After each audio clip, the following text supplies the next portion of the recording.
नमस्कार मित्रांनो आणि मुलांनो, आज आम्ही मराठी 8वी इयत्ता चे 10वा धडा आम्ही हवे आहोत का या पाठाचा अध्ययन करणार आहोत। या पाठाची लेखिका आहे शांता शेळके। जन्म 1922 साली आणि मृत्यू 2002। प्रसिद्ध कवयित्री, गीतकार, लेखिका शांता शेळके यांनी जवळपास 100 पुस्तके लिहिली आहेत। त्यांची वर्षा, रूपशी, जन्म, जान्हवी, पूर्वसंध्या इत्यर्थ हे कवितासंग्रह, तोच चंद्रमा, कळ्यांचे दिवस, फुलांच्या राती, चित्रगीते, शब्दांच्या दुनियेत, पावसाआधीचा पाऊस, संस्मरणे हे लेखसंग्रह, मुक्ता, गुलमोहर, काचकमळ हे कथासंग्रह इत्यादी पुस्तके प्रकाशित आहेत। आळंदी येथे भरलेल्या 69व्या साहित्य संमेलनाचे अध्यक्षपद त्यांनी भूषवले। प्राण्याच्या इस्पितळात माने प्राणी अस्पताल में मारलेल्या फेरफटक्याचे, इधर उधर कुछ प्राणी होते हैं जो अस्पताल में घूमते रहते हैं, आणि माणसाच्या प्रेमासाठी आसुसलेल्या प्राणी विश्वाचे चित्रण या पाठात पाहायला मिळते। प्रस्तुत पाठ आनंदाचे झाड या ललित लेखक संग्रहातून घेतला आहे। प्रत्येक प्राणी मनुष्य से प्रेम करने के लिए कितना आतुर होता है, इसका बड़ा ही सुंदर चित्रण इस पाठ में मिलता है। यह पाठ आनंद के वृक्ष, आनंदाचे झाड़ या ललित लेख संग्रह से लिया गया है। मुंबईच्या परल भाग एक अस्पताल है। मुंबई के परेल में एक अस्पताल है, ते आहे जनावरांचा हॉस्पिटल। वो जानवरों का हॉस्पिटल है, ते आतून बघायचं असं माझ्या मनात खूप दिवसापासून होता। एकदा तो योग आला। एक दिन मेरा भी मन होता था एक बार जाके उनको देखें, जानवरों का अस्पताल कैसा होता है। एक दिन वह समय आया। कमानीच्या आत तर सहज प्रवेश मिळाला। उजवीकडे एक छोटीशी इमारत दिसते। हे बहुधा कार्यालय असावे। कार्यालयाच्या दाराशीच भिंतीवर एक मोठी तस्वीर आहे। त्या तस्वीरीत बैल, एक बड़ा सा चित्र लगा हुआ है। उस तस्वीर में यहाँ देखिए, तस्वीर भी यहाँ दिखाया गया है। इस तस्वीर में आपको बैल, घोडा, कुत्रा, मांजर, शेळी अशी वेगवेगळ्या जनावरांची चित्र आहे। खाली एक छोटंसं पण मला वाक्य आहे, आम्हाला तुमची गरज आहे, तुम्हाला आम्ही हवे आहोत का, ये वहाँ पे लिखा हुआ था। आम्हाला तुमची गरज आहे, तुम्हाला आम्ही हवे आहोत का, ये वहाँ पे लिखा हुआ था चित्र के नीचे। माणसाच्या त्या बुद्धीला, करुणेला मुक्या प्राण्यांनी केलेलं ते आव्हान होतं। मनुष्य के अंदर दया, करुणा और न बोलने वाले प्राणियों की प्रति जो दया श्रद्धा होती है ते आव्हान होतं। मला आत कुठून तरी हलवून सोडतं। आता मी कार्यालय पाऊल टाकते। समोरच्या कपाटावर उंदी रंगाचा एक गलिलठ बोका मजीद आपल्या मिशा साफ करत बसला आहे। मला बघताच तो कपाटावरून उडी मारतो आणि साहेबांच्या टेबलावर येऊन बसतो। इस्पितळ बघण्यासाठी मी आले असं मी त्या साहेबांना सांगते। बोक्याचं डोकं कुरवाळत ते माझ्या ऐकून घेतात आणि लगेच मला परवानगी देऊन टाकतात। इतकंच नाही तर मला सारं इस्पितळ नीट दाखवण्यासाठी भरत नावाचा एक छोटा चुडचुडीत मुलगाही ते माझ्याबरोबर देतात। मुझे पूरा हॉस्पिटल एकदम साफ सुथरा चाहिए, ऐसा बोलकर भरत नाम का एक छोटा सा लड़का भी छोटा चुडचुडीत मुलगाही माझ्याबरोबर देतात। आम्ही पुढे जाऊन डावीकडे वळतो। एवढ्या भरत मला म्हणतो, बाई हा मांजराचा विभाग बघायचा है, ये जो बिल्लियों का विभाग है उसको भी देखना है क्या। मांजराचा विभाग म्हटल्यावर मी उत्सुकतेने आत पाऊल टाकते। ऐसा सुनकर मैं उत्सुकतापूर्वक अंदर देखी। एक लहान सी पण स्वच्छ खोली, एक छोटी सी लेकिन साफ सुथरा रूम। आपल्या स्वयंपाकघरातले ओटे जेवढ्या उंचीचे असतात तेवढ्या उंचीचे कट्टे आणि त्यांच्या खाली एकेरी जालीने विभागलेले छोटे छोटे खण बाहेरच्या बाजूनही या खणांना जाळ्या बसवलेल्या आहेत. प्रत्येक खोलीत एक एक पेशंट आहे. एक भला थोरला कालाभोर बोका आपल्या हिरव्या डोळ्यांनी व्याकुळ नजरेनं बघत आहे. एक चिमुकलं कबरं पिलू कावरं बावरं झालं आहे. एक मांजरी चिडलेल्या बेगणीसारखी पिंजऱ्यात इकडून तिकडून फेऱ्या मारत आहे.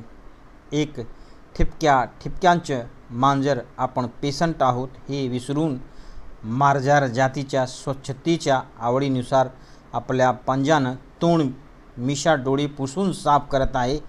एक मांजर खूप आजारी असावा, कारण ते डोळे मिटून पुढल्या दोन पंजावर तोंड ठेवून गप पडला आहे.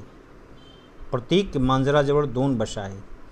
प्रत्येक बिल्ली के पास 2 ऐसा बर्तन रखा हुआ है, एक खाद्य पदार्थासाठी व दूसरी पाण्याची. एक खाना खाने के लिए और दूसरा पानी के लिए. प्रत्येकाजवळ त्याच्या प्रकृतीतळे चढ उतार दाखवणारा तक्ता भिंतीवर लावला आहे. प्रत्येकाला बसायला मऊ अंधरुण आहे. मी आणि भरत खोलीत पाऊल टाकतो, मात्र सारी मांजरं चमकतात. त्यांच्या डोळ्यात आतुरता काठोकाठ भरली आहे. काही मांजर जाळीवर नाक घासू लगतात. जब हमको और भरत को बिल्लियाँ देखती हैं तो जाली पर अपना नाक घिसने लगती हैं. काही नखानी जाड़ियाँ खरवड़ू लगतात. कोई अपने नाखून से जाली को खुरसने लगती हैं. मियाँव मियाँव मियाँव कोळ्या निबर भरीव किनरिया आवाजांचा एकच कडकडाट सुरू होतो. तरह तरह की आवाज़ वो लोग करने लगती हैं. प्रत्येक मांजर आपापल्या परीनं माझं लक्ष वेधून घेण्याचा प्रयत्न करत आहे. सभी जितनी भी बिल्लियां हैं सभी मेरा ध्यान अपनी तरफ करने की कोशिश करने लगती हैं. प्रत्येक जणू म्हणत आहे, मला इथं फार एकटं वाटतंय, जरा माझ्याकडं या हो मला कुरवाळा. मी जालीच्या छिद्रातून बोट घालून कुणाचं डोकं खाजवते, कुणाचा गला खाजवते. तब मैं क्या करती हूँ कि जाली की जो छिद्र है उसके अंदर से अपनी अंगुली को डालकर किसी के गला खुजा देती, किसी को सिर को खुजा देती, किसी के कान को खुजा देती. मांजर खूप खुश होतात, तो बिल्लियाँ खूप खुश होती. पोटातून गुर्र गुर्र आवाज़ काढून समाधानाची पावती देतात. माने पेट से गुरगुर की आवाज़ निकालकर अपनी खुशी का एहसास दिलाती. आता माझ्या लक्ष एका गोष्टीकडं जातं. प्रत्येक मांजराच्या कप्प्यामध्ये त्याचं नाव लिहिलं आहे. अच्छा, यहाँ पे देखा तो एका गोष्टीकडं या प्रत्येक मांजराच्या कप्पामध्ये, प्रत्येक बिल्ली के कप्पा में उसका नाम लिखा हुआ था. जैक, जाधव, बकुल गोखले, सैमी डिकुन्हा, रोमल टिपड़ीस, ये सबका नाम लिखा हुआ था. जाधव गोखले डिकुन्हा टिपणीस. माझ्या ध्यानात येतं की हे आहेत मांजरांना दिलेली त्यांच्या मालकाची आडनाव. तो मुझे लगा कि ये इनके जो मालिक होंगे ये उनका सरनेम है, आडनाम है. त्या जाधव गोखले टिपणीस इत्यादी मंडळीच्या डोळ्याने निरोप घेऊन मी बाहेर पडली. मला निरोप देताना पुन्हा एकदा मियावचा गजर होतो. भेटीला आलेला माणूस परत जायला निघाला म्हणजे इस्पितळाच्या पेशंटच्या चेहऱ्यावर जी खिन्नता दिसते तीच मांजराच्या चेहऱ्यावर मला दिसती. घरी लाड करून घ्यायची सवय झालेल्या या मांजरांना इथं विलक्षण एकटं वाटत असलं पाहिजे. या मांजरांना औषध पाणी माणसासारखं करतात का? रे, मी भरतला विचारले. इन बिल्लियों की औषध दवा पानी मनुष्य की तरह से करता है कि नहीं, मैंने भरत से पूछा. तर असं म्हणून भरत सांगतो, हाँ किया, वैसा ही किया. त्याचं खाण्यापिण्या पथ्याचं असतं. खाने पीने का है के लिए है क्या? एकदम भरतला काहीतरी आठवतं. तो मला म्हणतो, बाई शेजारी कुत्र्याचा विभाग, कि यहाँ पे बगल में कुत्ते का भी एक विभाग है, आए तिथं जाऊँ या जरा, चलिए उधर भी जरा थोड़ा देखते हैं. आम्ही शेजारचा विभाग जातो. बघते तर खरंच एक भली दांडगी अतिशय देखडी कुत्री तिथं निजलेली दिसली. जवळच एक टोपाळीत तिची बरीच पिलं आहे.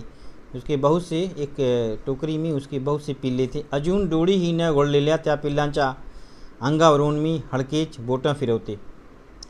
अभी उनकी आंखें नहीं खुली थी. उसके जो बच्चे थे, कुत्ते के जो बच्चे थे बहुत सारे, उसकी आंखें भी नहीं. काही ठिपक्यांची आहेत, सावरीच्या कापसाचे जणू मऊ मऊ गोडेच एवढे कान, एवढ्या शेपट्या, लालसर ओली नाकं आणि पोटातून येणारा कुई कुई आवाज. कितीतरी वेळ मी त्यांच्याकडं बघत राहिले. बहुत देर तक मैंने ये सब उनको देखती रही. तिथून पुन्हा गेल्यावर कुत्रांचा आणखी एक विभाग लागला. आगे जाने पर कुत्रों का एक और विभाग मिला. इधर तरह तरह की कुत्री आहे, इधर तरह तरह की कुत्तियाँ हैं. लठ्ठ आणि डोड, चिडकी आणि शांत, साखळीला सारखे हिंसके देऊन काही सुटू बघण्याचा प्रयत्न करणारी, तर काही स्वस्थ बसून राहिलेली. एका कुत्र्याच्या कानामागं मोठं गळू झालं आहे. एकाचा मोडलेला पाय प्लास्टरमध्ये घालून ठेवला आहे. एक कुत्ते का पैर टूट गया है तो उसको प्लास्टर में बांध कर रखा है. एक कुत्रा चिडून माझ्या अंगावर झेप घेऊ बघतो. मी दचकून मागं सरकते. भरत त्याच्यावर खेकसतो. झेऱ्या चूप, असं नाही करायचं. आपल्या पाहुण्या आहेत त्या. चूप. झेऱ्या जळू समजल्यासारखा चूप बसतो.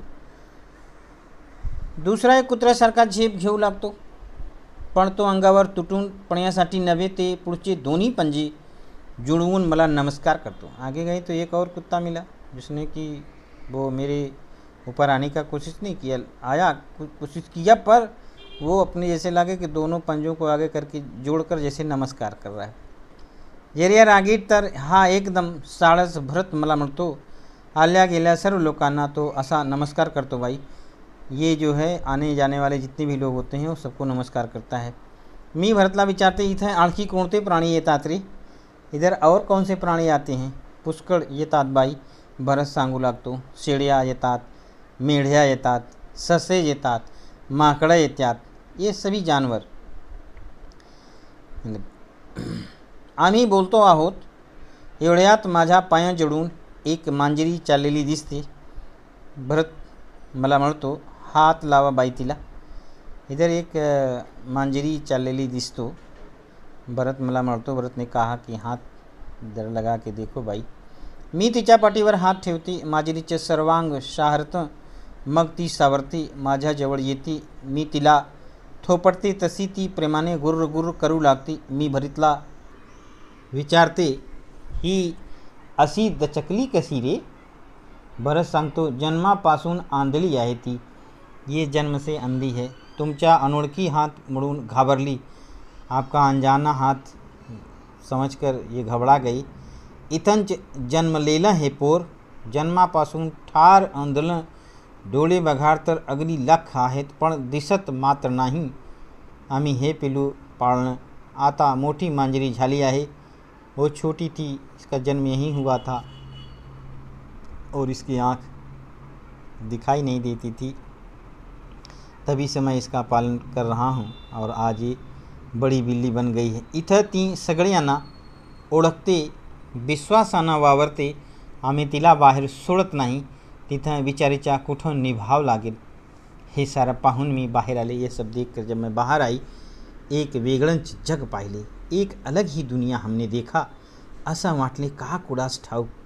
आता शिरताना जे वाक्य वाचलं होतं ते पुन्हा पुन्हा डोळ्यापुढे येत होतं. आम्हाला तुमची गरज आहे. तुम्हाला आम्ही हवे आहोत का? मतलब यही इस पाठ का अर्थ जो है उस का सार है इस पाठ का. इसी के आधार पर इस पूरे लेख का नाम लिखा गया, तुम्हाला आम्ही हवे आहोत का. अशा प्रकारे हे आमचे हे पाठ संपवतो. धन्यवाद.